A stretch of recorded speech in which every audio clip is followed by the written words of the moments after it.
Euro dollar. So not much going on with the euro right now, with the market confined to some consolidation, some choppy consolidation, and we need to see clearer directional insight with the break back below 110.87. That's recent support going back to that low that we saw back on the 3rd of September, or a break back above that May high at 114.67 for clearer insight. At this point though, with the medium-term downtrend intact, a break below 10.87 is still favored for a move back towards the July low at 108.09.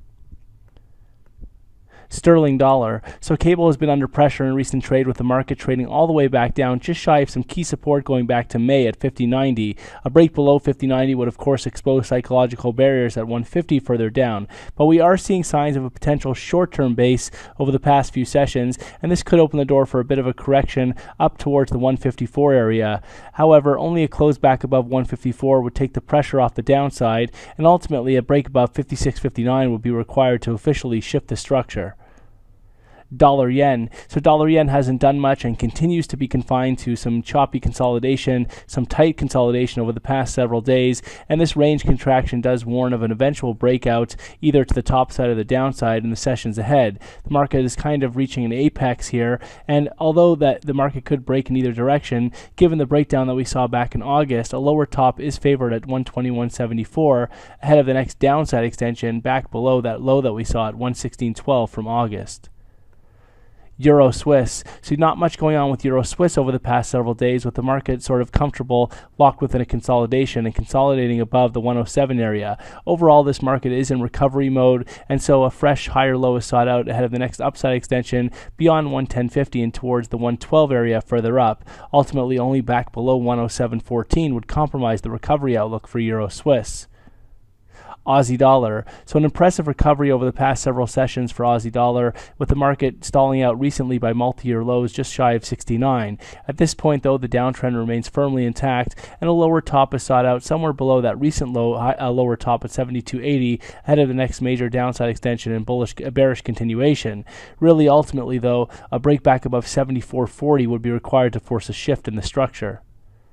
Dollar CAD. So some nice setbacks in dollar CAD, some welcome setbacks in this market after trading up to fresh 11-year highs at just shy of 135. At this point though, the setback should be supported into psychological area at 130, with only a break and close below 130 to really open the door for a potential shift in the structure, but ultimately a break back below 128.60 would be required to really force a shift and give reason for concern or a threat of this bullish uptrend right now. Kiwi dollar. So Kiwi remains locked within a more well-defined medium-term downtrend, but the market has put in an impressive recovery over the past several sessions, with gains now pushing back above 65. At this point though, there's some good resistance that comes into play into the 66 and 67 area, and really only a break back above 67.40 would be required to take the pressure off the downside. At this point, look for a lower top over the coming sessions somewhere in the 66s ahead of the next downside extension and bearish continuation back below 61.30, that spike low that we saw back in August, and into the 50s further down.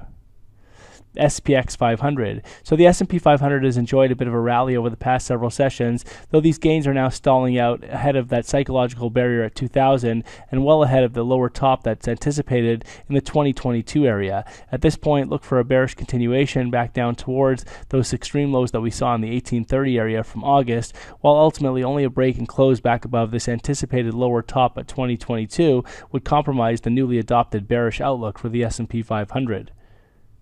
Gold. So gold looks like it's in the process of finally managing to mount a meaningful recovery out from those multi-year lows around 1073, and at this point look for a break and push back above 1170 to confirm a higher low at 1100 and open the door for fresh upside towards medium-term resistance at 1233.